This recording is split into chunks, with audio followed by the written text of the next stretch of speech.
नमस्कार दोस्तों, मेरा नाम है रंजीत झारिया और स्वागत है आप सभी का आरके सिविल पाठशाला यूट्यूब चैनल पर। दोस्तों, आज के द हिंदू न्यूज़पेपर का हम एनालिसिस करने वाले हैं। तो सबसे पहले एडिटोरियल देखेंगे। 3 एडिटोरियल आए हैं बड़े बड़े, लेकिन तीसरा हमारे लिए ठीक नहीं है, इसलिए हम डिस्कस करेंगे केवल 2 को। तो पहले नंबर का जो आर्टिकल यहाँ पर हम डिस्कस करेंगे वो यूरोपीय यूनियन की तरफ से अभी हाल फिलहाल में क्लाइमेट चेंज से निपटने के लिए एक स्कीम लॉन्च करी गई है। शॉर्टकट में इसको बोलते हैं CBAM, carbon border adjustment mechanism.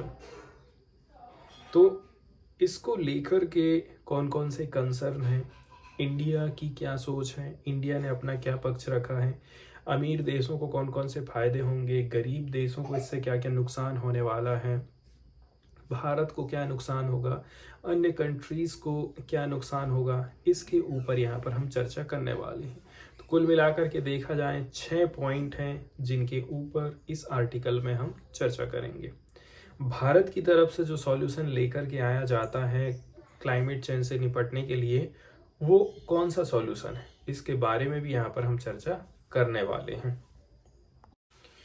इसके बाद नेक्स्ट वाला जो आर्टिकल यहाँ पर हम देखने वाले हैं, ये एक हीरा मंडी मूवी से रिलेटेड आर्टिकल है। यहाँ पर जो सेक्स वर्कर हैं उनकी लाइफ में कौन कौन सी समस्याएं हैं उनको उजागर किया जाता है, क्या क्या चीज़ें वो फेस कर रहे हैं, कौन कौन सी चीज़ें उनके लिए और अभी किया जाना बाकी है। सबसे पहले तो यहाँ पर बात करी जाती है कि इस मूवी में हमको क्या क्या चीज़ें दिखाई गई हैं। तो इनका जो काम है अंग्रेज़ों के ज़माने से ही कहना चाहिए चला आ रहा है। उस टाइम से ही ये लोग क्या क्या चीज़ों को फेस कर रहे हैं, इसके बारे में ये मूवी चर्चा करती है। इसके बाद कौन कौन से हेल्थ से रिलेटेड इशू इनको झेलने पड़ते हैं, इकोनॉमिक कंडीशन इनकी कैसे रहती है जिसके चलते चलते उनको ऐसे कदम उठाने पड़ जाते हैं।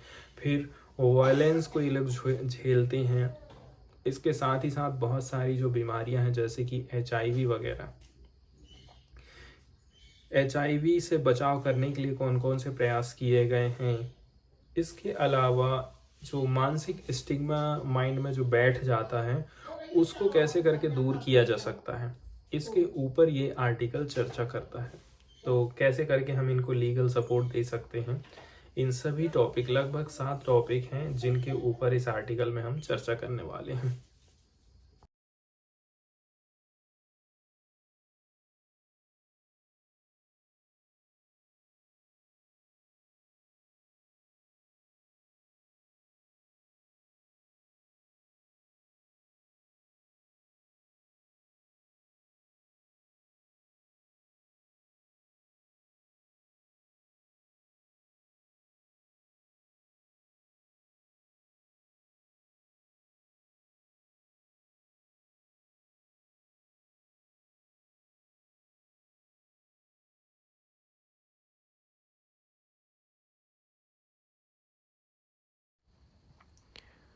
तो शुरुआत करते हैं दोस्तों इस आर्टिकल की, जो कि रेड लाइट एरिया में काम करने वाले वर्करों की लाइफ स्टाइल और उनकी समस्याओं को उजागर करती है। पार्टिकुलरली जो सेक्स वर्कर्स रहते हैं उनको कौन कौन सी समस्याओं का सामना करना पड़ता है, इसके ऊपर आज हम डिटेल में चर्चा करने वाले हैं। सबसे पहले नंबर की बात यह है, ये जो जीवन जी रही हैं इनकी रियलिटी को एक्नॉलेज हमको करना पड़ेगा। इसके लिए collaborative, compensate and comprehensive intervention लाने की ज़रूरत है ताकि इनका जो मेंटल हेल्थ है वो बेहतर हो सके। सबसे बड़ी जो प्रॉब्लम रहती है वो मानसिक बीमारी की होती है। सब चीज़ का इलाज हो जाता है लेकिन माइंड में जो चीज़ बैठ जाती है उसका इलाज नहीं होता है। इस आर्टिकल के अंतर्गत हम कुछ बड़े बड़े पॉइंट हैं जिनके ऊपर आज चर्चा करने वाले हैं। कुल मिलाकर के देखा जाए तो 7 पॉइंट हैं जिसके ऊपर आज हम चर्चा करने वाले हैं। जैसे कि अभी हाल फिलहाल में हीरा मंडी मूवी आई थी नेटफ्लिक्स में, उसमें कौन कौन सी समस्याओं को बताया गया है।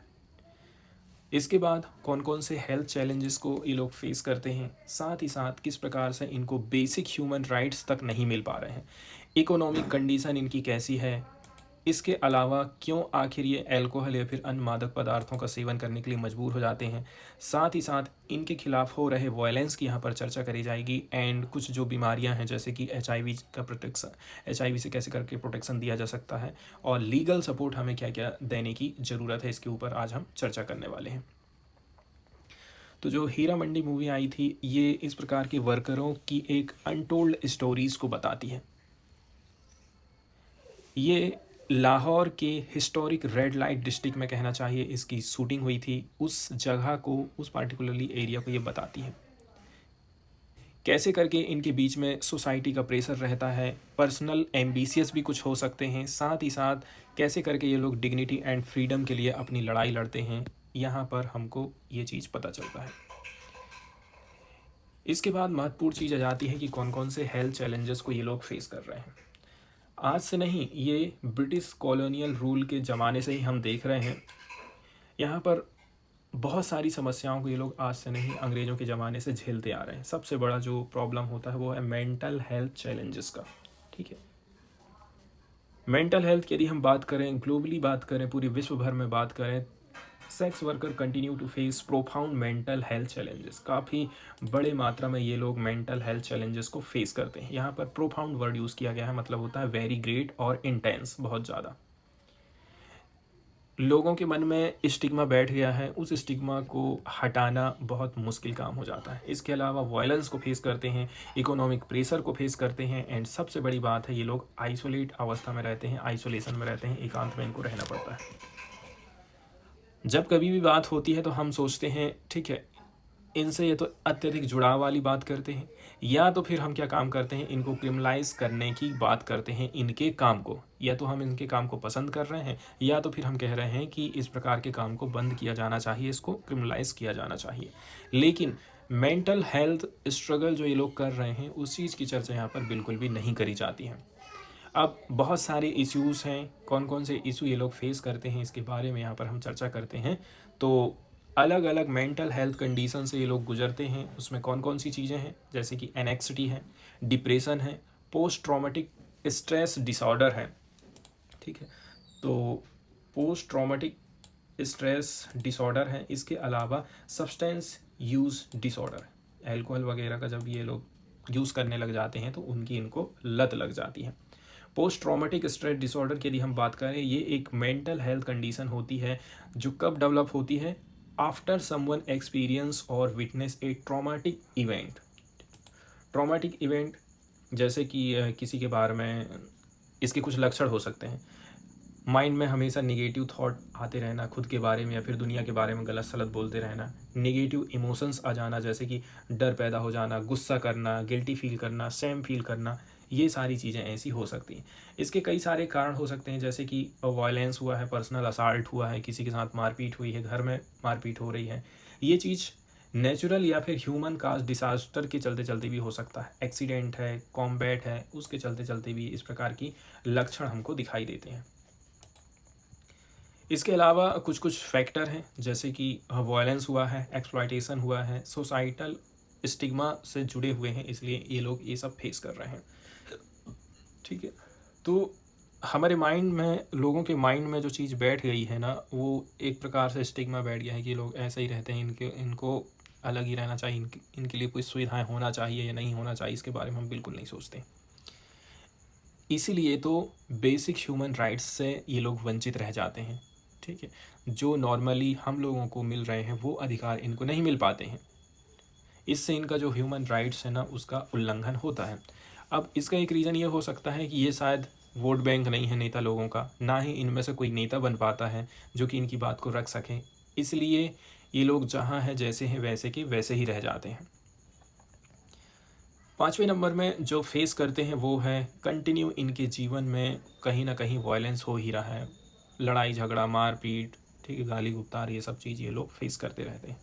फिजिकल, इमोशनल, सेक्सुअल वायलेंस तक इनको झेलना पड़ता है क्लाइंट से। ठीक है, चाहे वो क्लाइंट हो, चाहे वो दलाल हो, जिसको इंग्लिश में पिम्प्स बोला जाता है। यहाँ तक कि जो पुलिस वाले लोग रहते हैं रेड लाइट एरिया में जब जाते हैं तो वो लोग भी इनको परेशान करते हैं, वायलेंस करते हैं। साथ ही साथ ये सब चीज़ों को झेलते झेलते इनको ट्रॉमा हो जाता है, PTSD हो जाता है, मतलब पोस्ट ट्रॉमेटिक स्ट्रेस डिसऑर्डर हो जाता है, एंड ये एवरीडे की लाइफ को प्रभावित करता है। इसके अलावा इकोनॉमिक प्रेशर, ठीक ना, ये भी इनको फर्दर मेंटल हेल्थ इश्यूज़ की तरफ में धकेल देता है। इसके अलावा इनका जो वर्क है, कहना चाहिए कोई ज़रूरी नहीं है कि इनको इनकम होना ही है, कभी मिलेगा कभी नहीं मिलेगा, अल्टरनेटिव एम्प्लॉयमेंट अपॉर्चुनिटीज़ नहीं है इनके पास में। इन सब के चलते चलते ये स्ट्रेस में एंड एनेक्सिटी को फील करते हैं। इसके बाद सब्सटेंस या फिर अल्कोहल का यूज़ कर रहे हैं, उसका भी रीज़न यही है कि टेंशन में रहते हैं, टेंशन को दूर करने के लिए, थकान को दूर करने के लिए फिर सब्सटेंसेस का इस्तेमाल किया जाता है। फिर आइसोलेशन को किस प्रकार से लोग फेस करते हैं, तो आइसोलेशन इस प्रकार के वर्करों की कंडीशन को और भी ज़्यादा ख़राब करता है। इससे इनको सोशल सपोर्ट सिस्टम नहीं मिल पाता है and heighten feelings of hopelessness, ये लोग क्या फेस करते हैं, फिर ऐसा लगता है कि आशा की कोई किरण ही नहीं बची है। अब हम बात करते हैं कि देखिए सरकार की तरफ से बहुत सारे प्रयास तो किए गए हैं, लेकिन अभी भी ये प्रयास उतने ज़्यादा, कहना चाहिए, कारगर नहीं है। जैसे कि सरकार की तरफ से HIV प्रिवेंशन के कई सारे प्रोग्राम चलाए गए हैं, पार्टिकुलरली HIV को एड्रेस करने के लिए HIV का प्रिवेंशन करना है, ट्रीटमेंट करना है, लेकिन जो स्पेसिफिक मेंटल हेल्थ सर्विसेज हैं अभी तक इन लोगों तक नहीं पहुंच पाई हैं। तो गैप हमको दिखाई दे रहा है मेंटल हेल्थ सर्विसेज को लेकर के। सोनागाची है कलकत्ता का एरिया, ठीक है, एक जो मेंटल हेल्थ डाटाबेस प्रोजेक्ट था जिसका गोल रखा गया था कि हमको प्रोवाइड करना है और भी ज़्यादा टारगेटेड इंटरवेंशन एंड सपोर्ट। ये इनिशिएटिव यहाँ पर कहना चाहिए चलाई जाती है कहाँ पर, कोलकाता में। इसमें ज़रूरत पड़ती है डेटा ड्रिवन सॉल्यूशंस की। इससे यूनिक मेंटल हेल्थ की ज़रूरत है, इस कम्युनिटी की क्या ज़रूरत है, उसका हम पता लगा सकते हैं। इसके बाद कंप्रहेंसिव रिसर्च करने की हमको ज़रूरत है ताकि इन लोगों के लिए हम बेटर इंटरवेंशन कर सकें।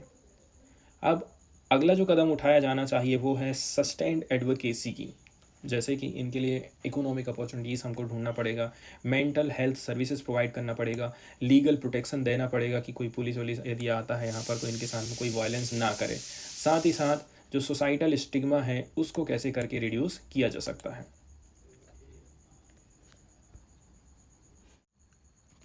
इस आर्टिकल के माध्यम से हम चर्चा करने वाले हैं यूरोपीय यूनियन के कार्बन बॉर्डर एडजस्टमेंट मैकेनिज़्म के बारे में। ये जो मैकेनिज़्म लाया गया है यूरोपीय यूनियन की तरफ से, इस मैकेनिज़्म में कौन कौन सी बातें हैं, भारत इसका विरोध क्यों कर रहा है, इसके अलावा जो गरीब देश हैं उनके ऊपर इसका क्या असर पड़ने वाला है। वहीं यदि हम इसके 7 की एलिमेंट की यदि हम बात करें, 6 पॉइंट के ऊपर आज हम चर्चा करने वाले हैं, वो है यूरोपीय यूनियन की तरफ से जो प्रोटेक्शनिस्ट एक्शन लिए जा रहे हैं उसके ऊपर हम चर्चा करेंगे कि कार्बन बॉर्डर एडजस्टमेंट मैकेनिज़्म आखिर है क्या, इंडिया कैसे करके इससे प्रभावित होगा, दूसरी कंट्रीज़ के ऊपर इसका असर कैसे पड़ेगा, इंडिया ने इसको लेकर के क्या स्टेटमेंट दिया है, एंड इंडिया एक स्कीम लेकर के आया है जिसका नाम है EBA, ये इसकी जगह में होना चाहिए, ऐसा इंडिया का कहना है। इसके ऊपर आज हम डिटेल में चर्चा करने वाले हैं। तो यूरोपीय यूनियन का जो कार्बन बॉर्डर मैकेनिज़्म है, आज इससे रिलेटेड ये आर्टिकल आया है, इसी को हम डिटेल में देखने वाले हैं। गरीब देश अलग सोच रहे हैं, अमीर देश अलग सोच रहे हैं। गरीब देश सोचते हैं कि हम लोग अभी अपना पेट पालने में लगे हुए हैं, हमको अभी अपनी टेक्नोलॉजी डेवलप करने में टाइम लग जाएगा, जैसे कि सोलर सेल, हाइड्रो पावर, चाहे वो भूतापी ऊर्जा हो, चाहे वो सौर ऊर्जा, इन सब में के पीछे यदि हम लग जाएंगे ना तो हम हमारी जनता का पेट नहीं पाल पाएंगे, अपने देश की इकोनॉमी को नहीं चला पाएंगे, ठीक है। इसलिए इतनी जल्दी हम न्यू टेक्नोलॉजी को नहीं ला सकते हैं, एकदम से हम इलेक्ट्रिक व्हीकल की चर्चा नहीं कर सकते हैं। लेकिन अमीर देश सोच रहे हैं कि हमको गरीब देशों को पैसा ना देना पड़े। इतना ज़्यादा जो पॉल्यूशन हुआ है वो अमीर देशों की बड़ी बड़ी अर्थव्यवस्थाओं के चलते ही हुआ है, इसलिए इनको इसकी भरपाई करना चाहिए, लेकिन अमीर देश ऐसा नहीं करना चाहते हैं। इसके लिए उल्टा उन्होंने एक प्रकार का ऐसा मैकेनिज़्म ला लिया है कि सामने वाले कंट्री के ऊपर ही आप डाल दो, उसको मजबूर करो कि वो खुद ग्रीन हाउस गैस का इमिशन कम करे, नहीं करेगा तो हम उसके ऊपर टैक्स लगाएंगे। जितना ज़्यादा आप कहना चाहिए किसी भी चीज़ को बनाने के लिए ग्रीन हाउस गैस का उत्सर्जन करेंगे, उतना ही ज़्यादा हम आपके ऊपर टैक्स लगाएंगे। और यदि आपको ज़्यादा लिमिट में खर्चा करना है तो आप फिर कार्बन क्रेडिट खरीदिए और आप अपनी लिमिट को बढ़ा लीजिए, ऐसा यूरोपीय यूनियन की तरफ से बोला जा रहा है। तो देखा जाए ना, ये एक संरक्षणवादी आइडिया हमको दिखाई देता है। इसके अंतर्गत हम क्या काम करते हैं, अपनी देश की कंपनियों को ज़्यादा ग्रो करने का मौका देते हैं, दूसरे देश की कंपनियां के ऊपर हम टैक्स लगाते हैं। ठीक इसी प्रकार का ये मैकेनिज्म हमको देखने को मिलता है। ये केवल एक नहीं है, एक नहीं मतलब यूरोपीय यूनियन का कार्बन बॉर्डर एडजस्टमेंट मैकेनिज्म अकेले की ही हम बात नहीं कर रहे हैं, इसके बहुत सारे एग्जाम्पल हमको देखने को मिलते हैं। तीन किस्म के एग्जाम्पल ऐसे हैं जहाँ पर हमको प्रोटेक्शनिस्ट रवैया दिखाई देता है वर्ल्ड लेवल पर। एक है corporate sustainability due diligence directive, एक और है EU का डिफॉरेस्टेशन रेगुलेशन है। इसने गरीब देशों को, इन सब ने गरीब देशों के ऊपर चिंता डाल दिया है। इंडिया ने क्रिटिसाइज़ किया है कार्बन बॉर्डर एडजस्टमेंट मैकेनिज्म का। इनका कहना है कि ये किस प्रकार का है, आर्बिट्री है। ठीक है, मतलब ये जो है भेदभाव करता है। आप लोगों ने पॉल्यूशन फैलाया है तो आप लोगों को भी इसके लिए प्रयास करना चाहिए, बाकी लोगों के ऊपर थोपने से कोई मतलब नहीं है। सबसे पहले चर्चा करी जाती है कि भाई CBAM आखिर है क्या।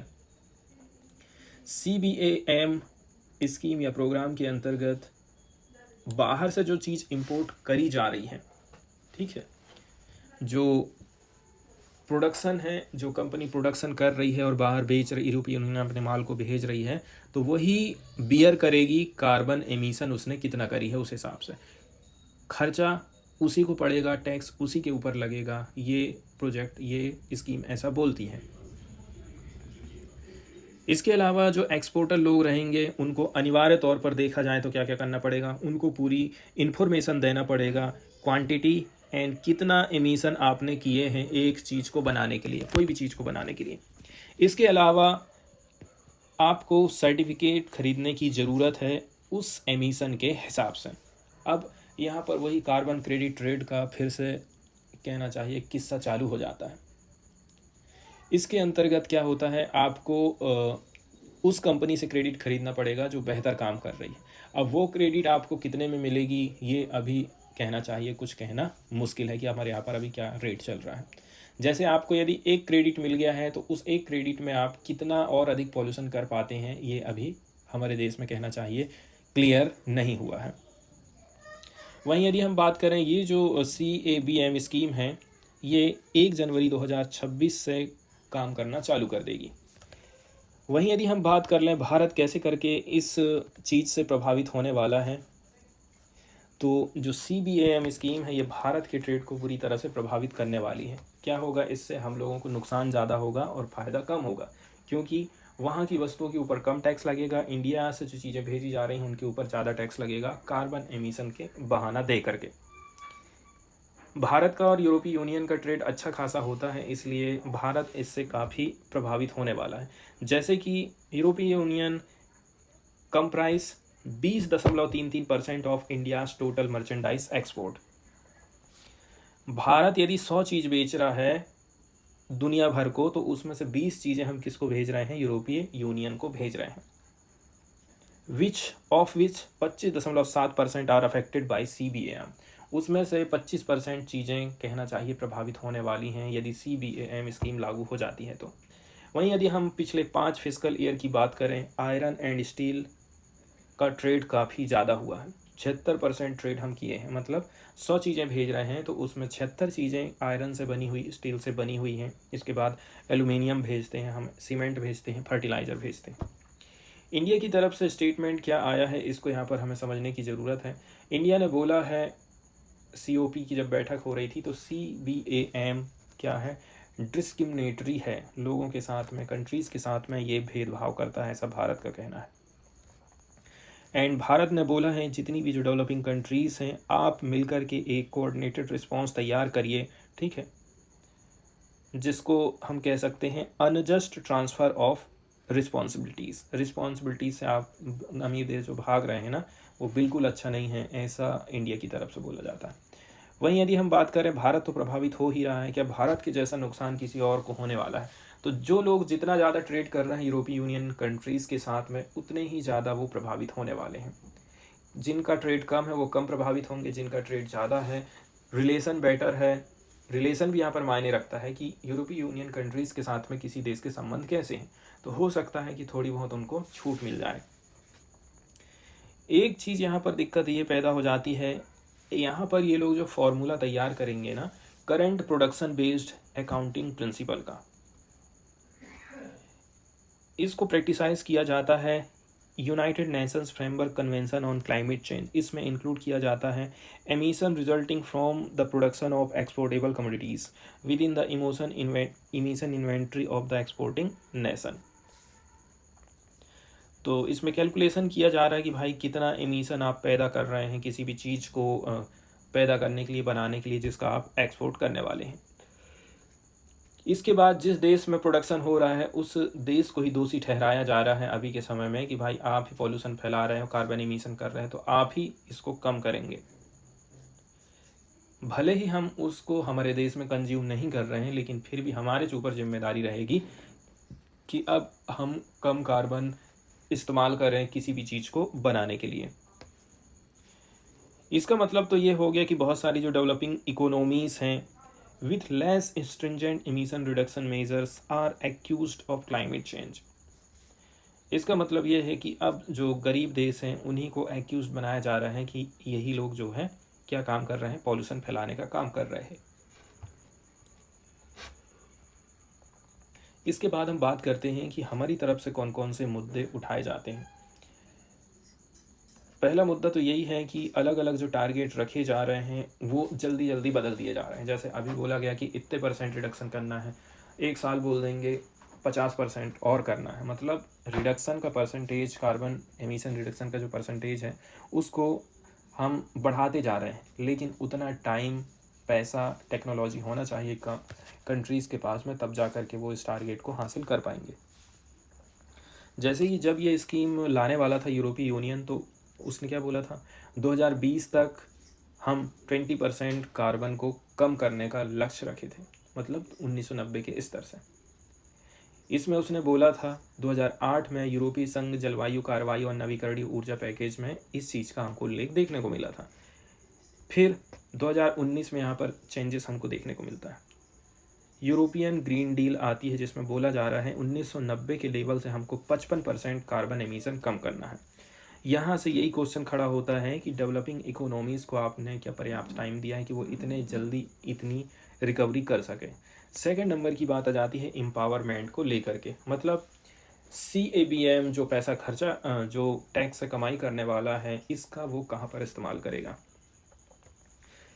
CBM से जो भी पैसा आने वाला है वो एज ए रिसोर्सेज के तौर पर काम करेगा, ठीक है। एंड बोला जा रहा है इसका इस्तेमाल किया जाएगा next generation EU recovery tool के तौर पर, एंड इसी से CBAM प्रोग्राम को चलाया जाएगा। एडिशनली यदि देखा जाए तो जो मनी है जनरेट होने वाला है CBAM स्कीम से, वो 2030 तक 5 से लेकर के $14 बिलियन एनुअली हो सकता है।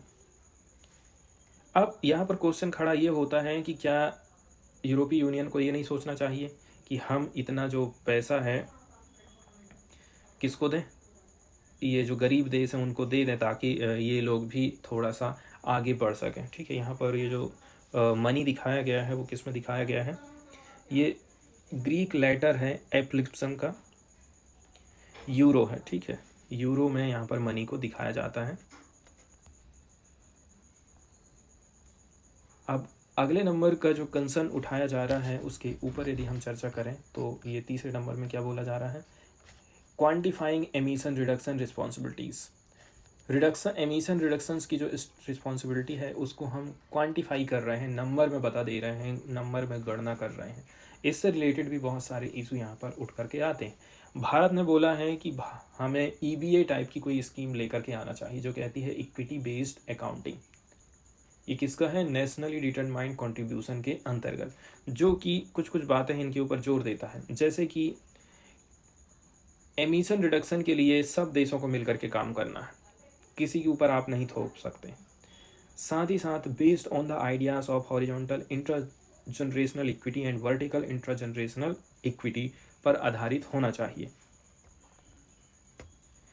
तो EU CBAM के हिसाब से ही भारत ने EBA को क्या बोला था कि इस प्रकार का मैकेनिज्म बेहतर हो सकता है जो कि दोनों दुनिया के लिए अच्छी तरह से काम करेगा। ईबीए के अंतर्गत कुछ कुछ चीज़ें शामिल करी जाती हैं, जैसे कि पर कैपिटा जीडीपी का ध्यान रखना है, पर कैपिटा एमिशन का ध्यान रखना है, ट्रेड से कितना गेन आप प्राप्त कर रहे हैं, कितना फ़ायदा आप प्राप्त कर रहे हैं, उसका ध्यान रखना है। साथ ही साथ relative avoided emission through trade, इसके ये सब चीज़ों को यहाँ पर इसमें शामिल करने की बात करी जाती है। न्यूज़ वाले हिस्से की तरफ यदि हम चलें तो एक न्यूज़ आई है जिसमें हमें पता चल रहा है कि भाई अब रसिया का कहना है हम अपनी जो न्यूक्लियर डॉक्ट्रिन है, न्यूक्लियर हथियारों को लेकर के जो हमारी सोच थी कि हम पहले इस्तेमाल नहीं करेंगे, इस सोच को अब हम बदल रहे हैं, ऐसा पुतिन ने सिग्नल दिया है। यूक्रेन वार के लगभग 1000 दिन हो चुके हैं। अब अभी तक अमेरिका जो है यूक्रेन का सपोर्ट कर रहा है, बोल रहा है कि हम आपको मिसाइल दे रहे हैं, आप सीधे दागिए कहाँ, रसिया में। रसिया का कहना है यदि ऐसा होता है ना तो हम फिर अपने जो न्यूक्लियर हथियार हैं उसको यूज़ करने से पीछे नहीं हटने वाले हैं। यूएस के जो प्रेसिडेंट हैं जो बाइडन का डिसीजन था कि यूक्रेन को स्ट्राइक करना चाहिए, टारगेट करना चाहिए रसिया के भीतर में, हम इसके लिए सप्लाई करने वाले हैं लॉन्गर रेंज की मिसाइल को। जब इस डॉक्ट्रिन को साइन कर रहे थे पुतिन, जो क्या कहती है, यदि किसी भी प्रकार से मैसिव एरियल अटैक होता है रसिया के ऊपर में, इसका मतलब ये है अब हम सीधे न्यूक्लियर रिस्पॉन्स देने वाले हैं। इसका मतलब ये है पुतिन पूरी तरह से तैयार हैं, वो कंट्री के न्यूक्लियर आर्सेनल का इस्तेमाल करेंगे वेस्टर्न कंट्रीज़ को पीछे धकेलने के लिए। ऐसा मॉस्को की तरफ से प्रेस कॉन्फ्रेंस किया गया है। मिस्टर पुतिन ने पहली बार अनाउंसमेंट किया था चेंजेस कि हम भाई कुछ चेंजेस कर रहे हैं न्यूक्लियर डॉक्ट्रिन के लिए, कब, सितंबर में। उस समय में उन्होंने चेयर्ड किया था, एक मीटिंग को बुलाई थी एंड डिस्कशन किया था कि क्या क्या रिवीजन हम कर सकते हैं। रसिया के प्रेसिडेंट ने पहले ही वार्निंग दे दिया था US and other NATO allies की, ठीक है, that allowing Ukraine to use western supplied longer range weapon to hit Russian territories. ये जो वेस्टर्न कंट्रीज़ हैं यूक्रेन को माल सप्लाई कर रहे हैं ताकि रसिया को कमज़ोर किया जा सके, रशियन टेरिटरी में घुस सके यूक्रेन। तो इस प्रकार से देखा जाए रसिया भी अब बिल्कुल शांत नहीं बैठने वाला है। हो सकता है कि अब काफ़ी बड़े मात्रा में मैसिव अटैक हमको देखने को मिलेगा। नेक्स्ट जो न्यूज़ यहाँ पर हम डिस्कस करने वाले हैं दोस्तों, ये Indira Gandhi prize for peace, disarmament and development से रिलेटेड है। सबसे पहले इस प्राइज़ के बारे में बेसिक जानकारी हम देखते हैं। तो जो Indira Gandhi prize for peace, disarmament and development award है, ये हर साल प्रोवाइड किया जा रहा है 1986 से ही। ये अवार्ड दिया जाता है एक ट्रस्ट के माध्यम से जिसका नाम है इंदिरा गांधी मेमोरियल ट्रस्ट। ये इंदिरा गांधी के ऑनर में, सम्मान में प्रोवाइड किया जाने वाला एक पुरस्कार है जो कि former prime minister of India रही हैं।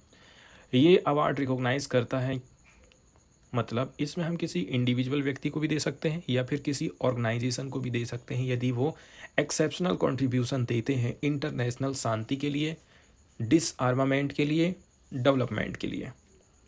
ये प्राइज़ सालाना दिया जाता है एंड माना जाता है कि ये one of the highest honour है ना, पीस के फील्ड में, डेवलपमेंट के फील्ड में। इसमें 25 लाख रुपए दिए जाते हैं, साथ ही साथ इसमें आपको प्रशस्ति पत्र भी मिलता है, सिटिटेशन मिलता है। कैटेगरी की यदि हम बात करें, ये जो कैटेगरी है इसको ये जो अवार्ड है 3 कैटेगरी में दिया जाता है। एक तो पीस है, दूसरा है डिसआर्मामेंट एंड तीसरा है डेवलपमेंट। क्या क्या इसके क्राइटेरिया हो सकते हैं, ठीक है, तो वही बात रहती है कि जो लोग भी रेसिपेंट्स हैं उनको चूज़ किया जाता है, उनके काम को चूज़ किया जाता है, एक्सेप्शनल है कि नहीं है, सस्टेन्ड एफर्ट्स उन्होंने किए हैं कि नहीं किए हैं, ताकि क्रिटिकल ग्लोबल चैलेंजेस जो आ रहे हैं पीस को लेकर के, डिसआर्मामेंट को लेकर के, डेवलपमेंट को लेकर के, वो प्रयास किए गए हैं कि नहीं किए गए हैं। इन्होंने जो भी प्रयास किए हैं इनका एक पॉजिटिव इम्पैक्ट पड़ना चाहिए इंटरनेशनल कमेटी के ऊपर एंड कंट्रीब्यूट इन्होंने किया हो बेटरमेंट ऑफ ह्यूमन वेलफेयर के लिए। तो ऐसे लोगों को ये पुरस्कार प्रोवाइड किया जाता है। वहीं यदि हम बात करें 2024 का जो पुरस्कार रहा है वो किसको प्रोवाइड किया जा रहा है, Daniel Barenboim and Ali Abu Awad को ये अवार्ड प्रोवाइड किया गया है। तो Indira Gandhi prize for peace, disarmament and development 2023 के लिए जो अवार्ड प्रेजेंटेड किया गया है, classical pianist and conductor Daniel Barenboim and Palestine peace activist Ali Abu Awad को ट्यूसडे के दिन ये अवार्ड प्रोवाइड किया गया है। अब बैरन बॉयम को सिलेक्ट किया गया है। इन्होंने पीस को बढ़ावा दिया था musical and cultural dialogue initiative चला करके, एंड मिस्टर अवार्ड को दिया जा रहा है क्योंकि इन्होंने कुछ डायलॉग दिए थ्रू हिज ऑर्गेनाइजेशन। उनका ऑर्गेनाइजेशन कौन सा है? रूट्स के माध्यम से। An outfit that he started after spending time in jail. ये जो ऑर्गेनाइजेशन है जेल में टाइम बिताने के बाद, कहना चाहिए जेल काटने के बाद उन्होंने इसको चालू किया था। वहीं यदि हम मिस्टर अवार्ड की बात करें, ठीक है, तो इज़राइल में 1990 में ये जेल में रहे थे, ठीक है। उस समय उन्होंने और उनकी मदर ने कैरी आउट किया था एक हंगर स्ट्राइक, 17 दिन के लिए हंगर स्ट्राइक करे थे। एंड बात वही है, human is our ability to recognise each other. Human क्या बोलता है कि हमें एक दूसरे को रिकॉग्नाइज करना है एंड प्रोटेक्ट करना है डिग्निटी को, ऐसा इनका कहना है।